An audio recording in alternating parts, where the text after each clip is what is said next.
A palavra agora, a gente ouviu até agora o lado dos trabalhadores, agora vamos para o lado da lei, da fiscalização. Vamos para o senhor Leonardo Osório Mendonça, que é procurador do Ministério Público do Trabalho. Gostaria primeiro de saudar a senadora Regina Souza, em nome de quem eu saúdo todos os parlamentares, demais senadores, deputados aqui presentes que já passaram nessa sessão, que estejam ouvindo em outro ambiente. Gostaria de saudar também o Moacir, a quem eu saúdo todos os brasileiras aqui presentes, vinculados ao movimento sindical brasileiro.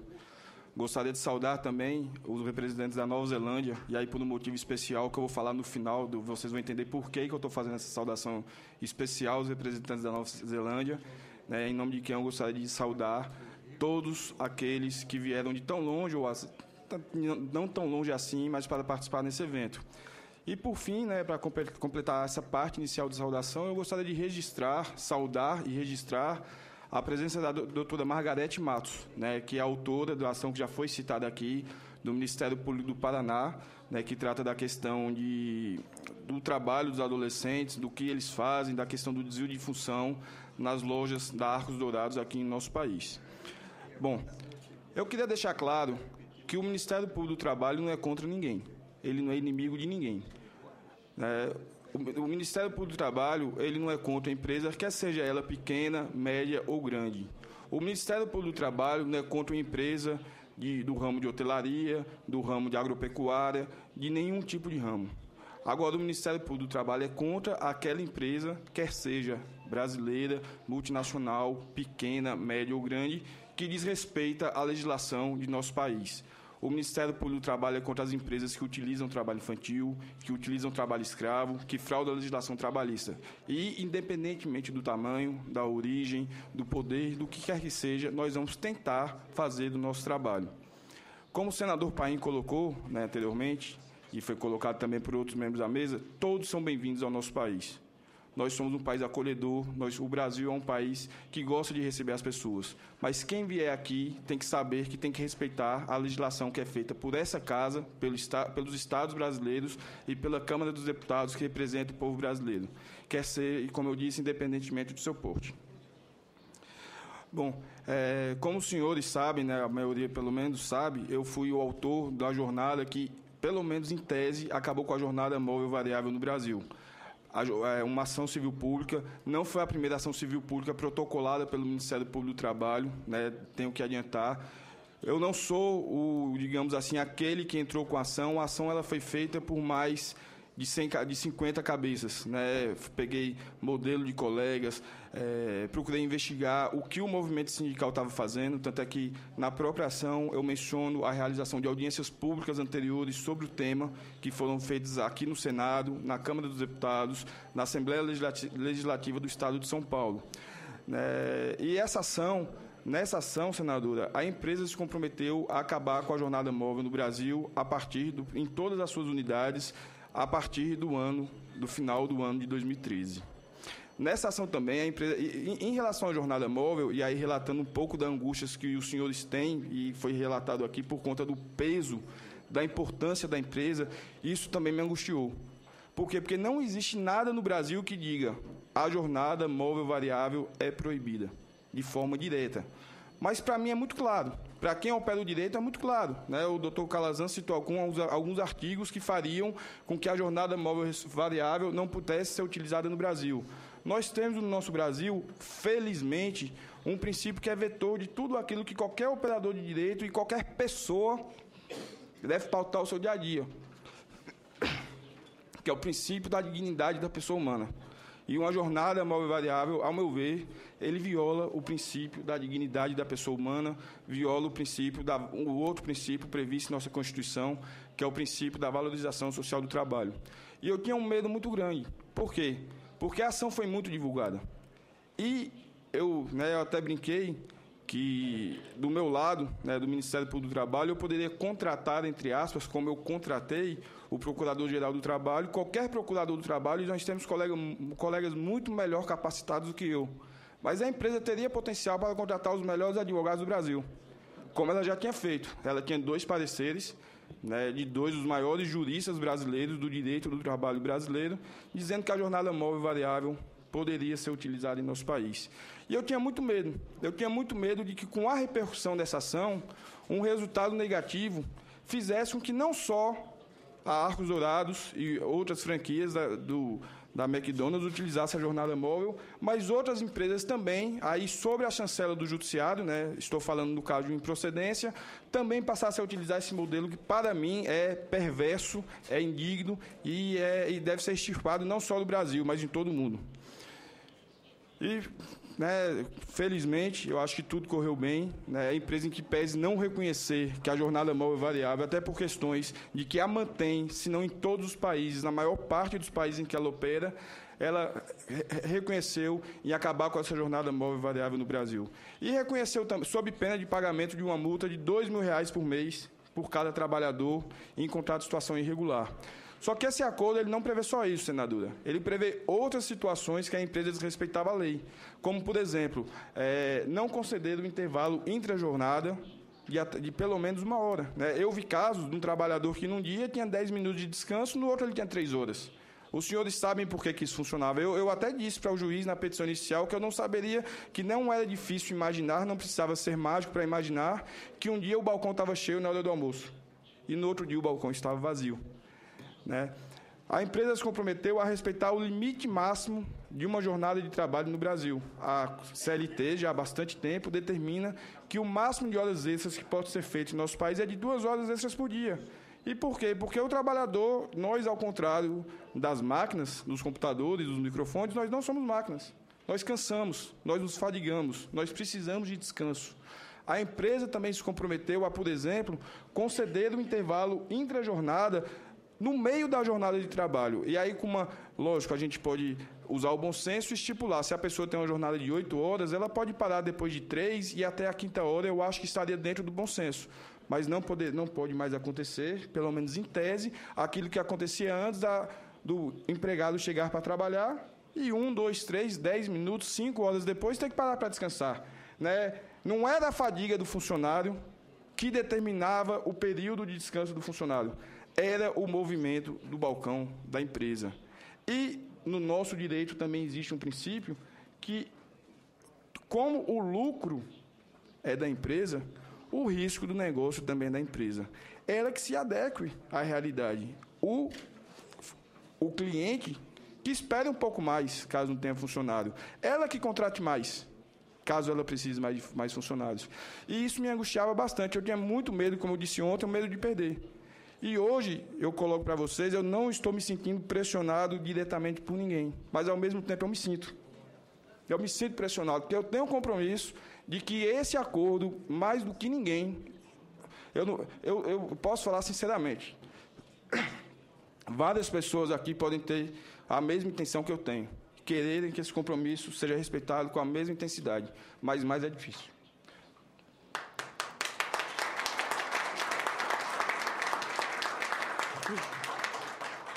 Ontem eu ouvi uma fala de um trabalhador, que eu acho até que vai ser chamado aqui também para participar do segundo momento, do Otaciano, né, isso, Otaviano, que me angustiou bastante a sua fala.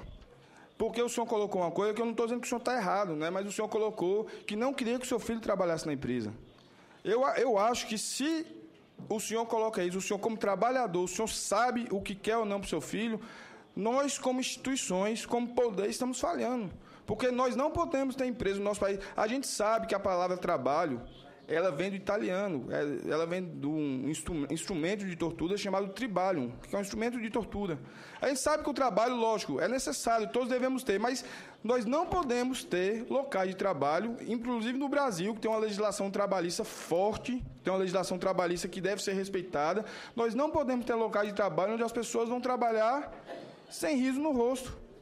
Nós devemos lutar para locais de trabalho onde as pessoas digam, né, lógico, todo mundo deve ter orgulho daquilo que faz, evidentemente, toda profissão é digna, toda profissão é bem vista, toda profissão é importante para a sociedade, mas nós não podemos aceitar profissões onde as pessoas vão trabalhar simplesmente porque todos nós temos que comer.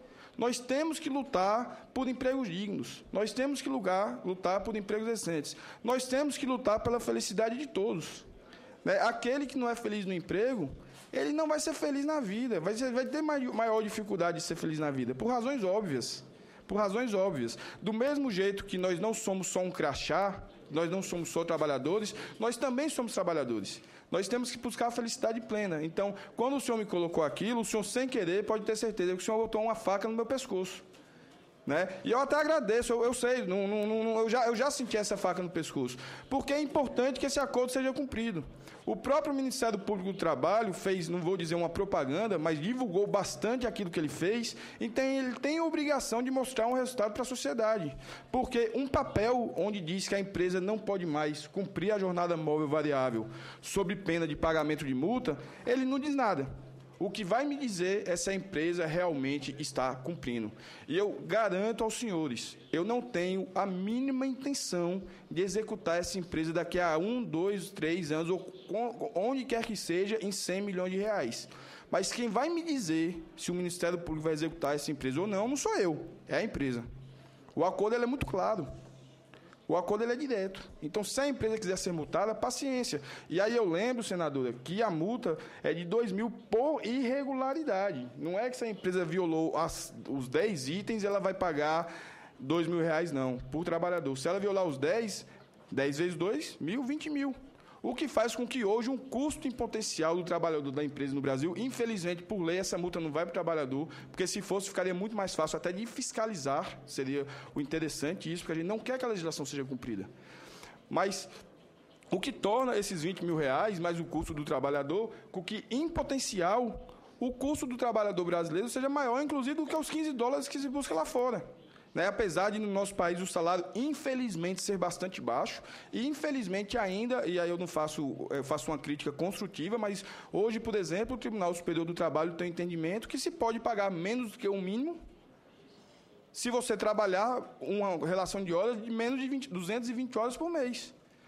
Só que o Tribunal Superior do Trabalho, com todo o respeito, ele não enxerga que o salário mínimo está previsto na Constituição e já não garante, que tem que garantir moradia, transporte, saúde, lazer. Se você reconhece que alguém recebe menos do que o salário, isso para ter o mínimo de dignidade possível. Se você reconhece que alguém pode receber menos que o salário mínimo, o que é que você está dizendo para essa pessoa? Abra mão de algo que é indispensável para a sua dignidade. E ninguém deveria abrir mão de algo indispensável para a sua dignidade.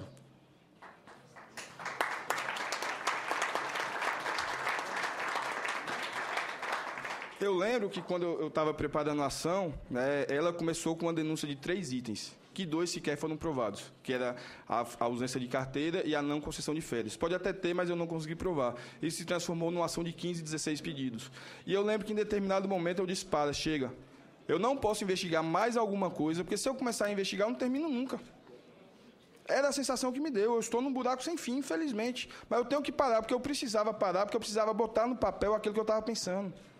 Eu precisava resolver aquela situação e que depois venha outros, por exemplo, a colega Margarete, com uma atuação brilhante, está discutindo outros assuntos. Mas eu precisava parar, por questão de saúde minha, questão própria, porque eu não aguentava mais não colocar no papel, não colocar, né, para o Poder Judiciário essa ação.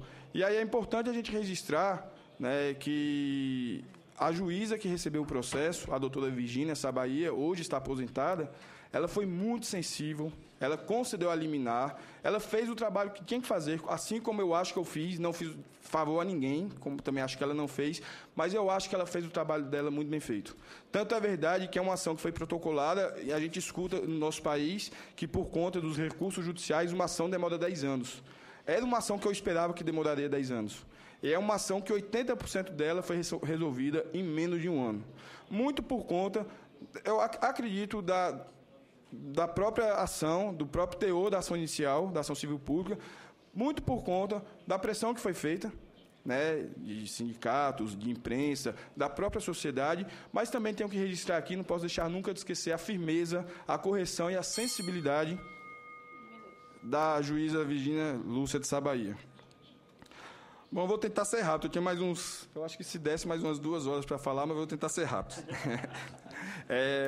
Temos muito o que fazer. Como eu disse antes, não interessa ter feito um acordo, interessa que ele seja cumprido. Então, o Ministério Público do Trabalho, eu já conversei com o então Procurador-Geral, o atual Procurador-Geral do Trabalho, doutor Camargo, cujo mandato acaba no dia sábado, e hoje eu recebi um WhatsApp aqui, né, dizendo que o doutor Janot, Procurador-Geral da República, indicou o doutor Ronaldo Fleury como Procurador-Geral do Trabalho para os próximos 2 anos. Eu já conversei também com o Dr. Ronaldo Fleury, como eu acho que, independente de qualquer pessoa que fosse escolhida Procurador-Geral do Trabalho, iria me dar total apoio, porque o apoio não é para mim. O apoio é para o Ministério Público, o apoio é para a sociedade brasileira, o apoio é para as instituições brasileiras.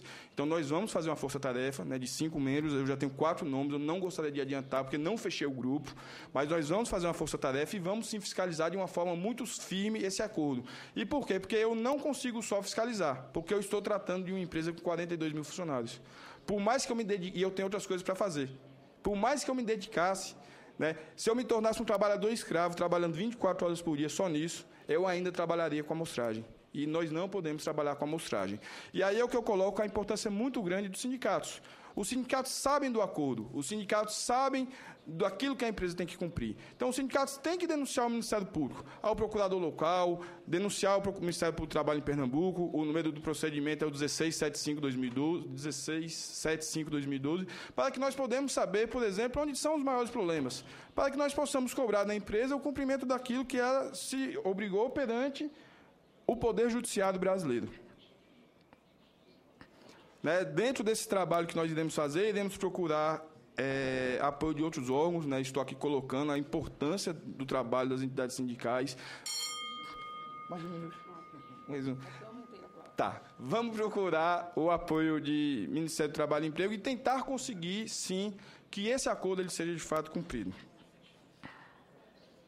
Bom, eu lembro que quando eu comecei a investigar o caso, eu disse, eu vou acabar com essa jornada, vou fazer o possível para acabar com essa jornada móvel em Pernambuco, em todas as unidades da empresa. Depois eu coloquei, eu vou fazer o possível para acabar isso no Brasil. E eu vejo como a decisão foi correta. E aí, para falar da Nova Zelândia, eu vou até pular aqui, mas para quem se entender, eu acredito que esse fim da jornada móvel no Brasil, me parece que em outros países também está acontecendo, pode ser um exemplo que o Brasil tem que dar ao mundo. Nós devemos deixar, como brasileiros, de ter alguns complexos. Nós podemos, sim, dar bons exemplos ao mundo. Um bom exemplo, por exemplo, é a nossa legislação brasileira. Um bom exemplo, eu acredito, é o fim dessa jornada móvel. Um bom exemplo, eu vou colocar, me desculpem de ser, digamos assim, orgulhoso, é o Ministério Público do Trabalho, que não tem quase nenhum país. E eu lembro que, ano passado, eu fui no Congresso de Nova York e ouvi do representante da Nova Zelândia dizer o seguinte, como seria bom na Nova Zelândia, que é um país muito mais avançado que o nosso, que tivesse um Ministério Público com essa preocupação social. Então,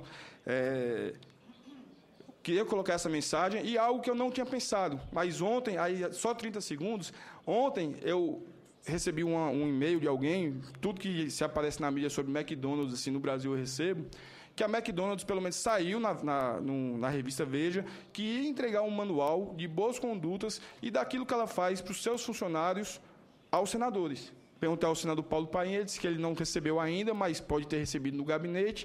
E aí eu coloco uma sugestão. Né? Eu não vi esse manual, eu não li esse manual, me parece, pelo que saiu na imprensa, que é o manual que ela entrega para os seus funcionários. Eu não sei o que é que ele tem, mas acredito que no manual diga que a empresa tem condutas excelentes. Eu não acredito que ela entregaria para os senadores dizendo que ela tem condutas ruins. Então, eu coloco uma sugestão para os sindicalistas, né, para as pessoas, vamos ler o manual? E se a empresa se comprometeu, eu não sei, isso é o que saiu na imprensa ontem, mas se a empresa se comprometeu perante os senadores da República do Brasil, que adota aquele tipo de prática com seus funcionários, vamos cobrar, porque isso... E passou isso, mais importante até, sem querer, lógico, desrespeitar esse Senado, mas mais importante do que o compromisso que ela fez com os senadores, se ela fez um compromisso com seus 42 mil funcionários e que ela atua de determinada forma, cabe aos órgãos de fiscalização, aos sindicatos, ao Ministério Público do Trabalho, cobrar cada vez mais que ela atue de acordo com determinada forma. Se ela diz que tem uma ouvidoria que não funciona, a lei não diz que tem que ter ouvidoria. Mas se ela diz que tem uma ouvidoria, por exemplo... ela se comprometeu perante os seus empregados. E se comprometeu, caso tenha entregue aos senadores, perante os senadores da República. Ou seja, se tornou lei. Então, vamos pegar esse manual, vamos analisar esse manual e vamos simplesmente dizer para a empresa, não estou dizendo que ela não cumpre, até porque, como eu estou dizendo, eu não li. Mas vamos sim, todos juntos, fazer com que esse manual da empresa, que em tese deve ser bom para os funcionários, seja respeitado, para poder garantir a todos eles uma melhor qualidade de vida. Muito obrigado.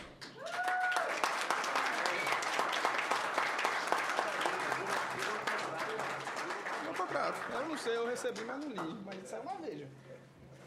Obrigada, doutor Leonardo. Nós vamos para a última fala desta mesa. É José Calixto Ramos, presidente da nova Central Sindical dos Trabalhadores. 10 minutos. Essa campainha, ela assusta, né? Quando eu cheguei aqui também me assustava. Depois a gente já acostuma. Quando ela toca, está faltando 1 minuto. É concluir. Mas realmente o toque é assustador. Realmente assusta. Nobre senadora Regina Souza, presidente desta audiência pública, autoridades que compõem esta mesa, companheiras e companheiros, dirigentes sindicais internacionais e brasileiros, companheiras e companheiros que compõem o plenário, senhoras e senhores, recebam todos e todas os nossos mais respeitosos cumprimentos. Os depoimentos trazidos pelos nossos visitantes nos encorajam e oxigenam a vontade de luta dos brasileiros nesse aspecto que estamos discutindo aqui na sessão. O companheiro Calazans, presidente do Sintoresp, no ano de 1995, já deu início, ou deu os primeiros passos, tentando defender com dignidade os direitos básicos dos trabalhadores dessa grande empresa multinacional. E até hoje vem lutando. Essa luta tomou mais corpo com a entrada da sua própria confederação, Confederação dos Trabalhadores em Turismo e Hospitalidade, e posteriormente da nova central sindical, além de outras centrais que também entraram na mesma luta. Quase tudo que nós vamos falar, e rapidamente, poderá ser uma repetição de tudo que já foi dito aqui, porque chegamos à conclusão de que as irregularidades cometidas aqui no nosso país, elas são cometidas, às vezes, com mais intensidade em todos os países do nosso universo. Para detalhar muito rapidamente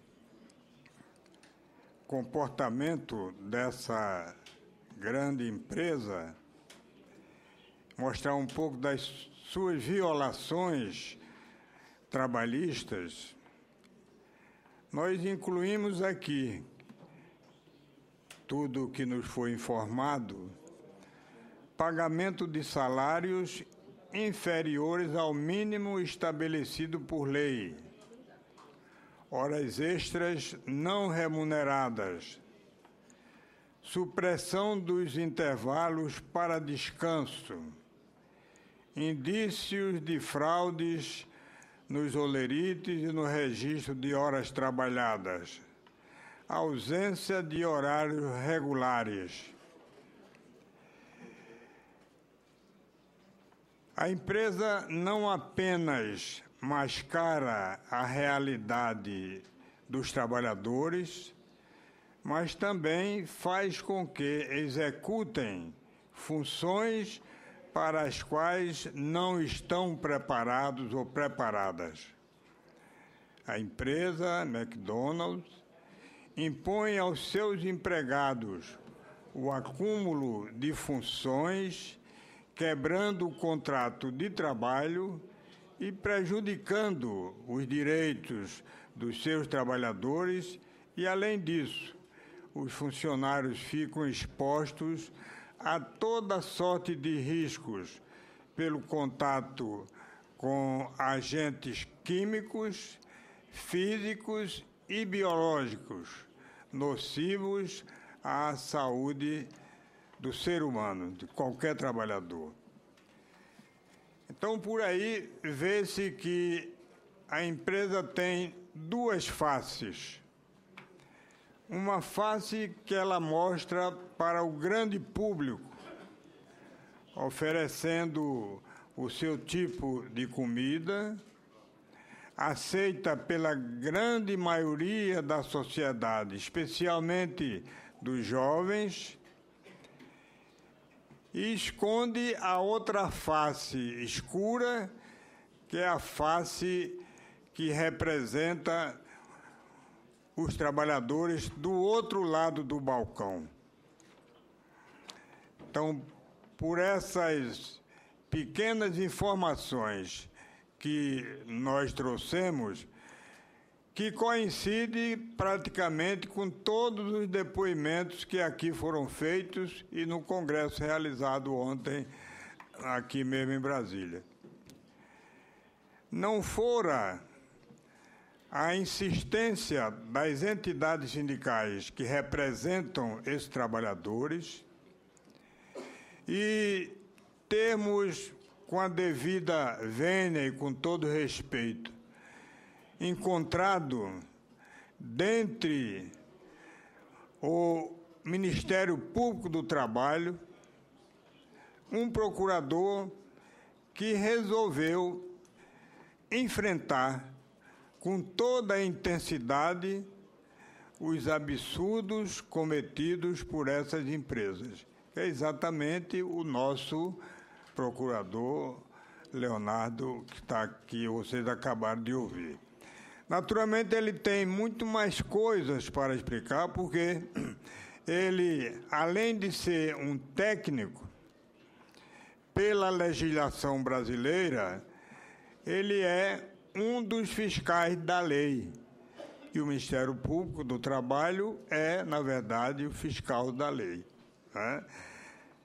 Mas como aqui não há tempo suficiente para tudo isso, mas foi possível ele acrescentar tecnicamente todas as dificuldades que encontrou, as irregularidades que foram observadas e a maneira como ele pôde agir no sentido de que essa empresa tenha a obrigação não de fazer favores aos seus trabalhadores, mas de cumprir, pelo menos basicamente, a legislação brasileira, que nesse aspecto talvez não seja tão diferente da legislação dos outros países.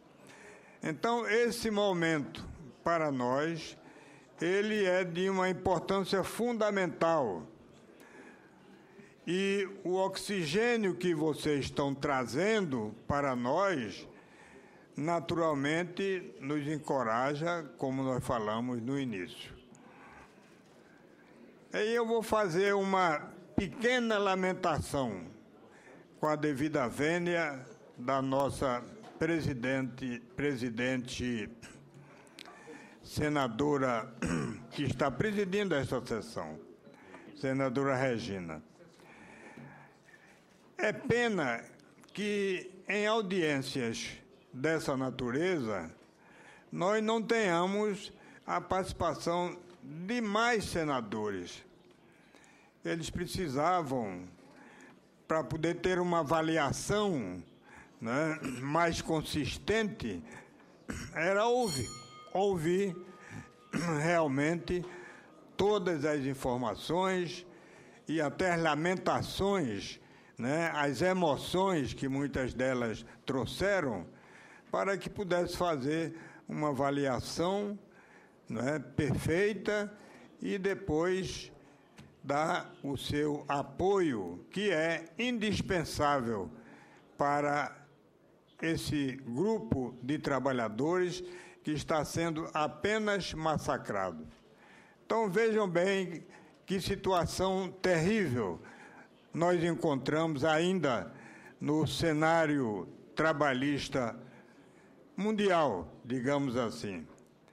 Uma face para o público, uma comida que quem frequenta mais acha saborosa, e um massacre para aqueles que preparam essa comida saborosa.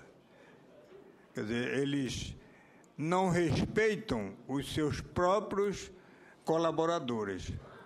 Daí porque as entidades sindicais, e me parece agora, né, mundialmente, estão envolvidas e imbuídas no propósito de levar essa questão até a hora que nós possamos ter esses trabalhadores tratados em igualdade de condição com todas as demais empresas brasileiras e estrangeiras.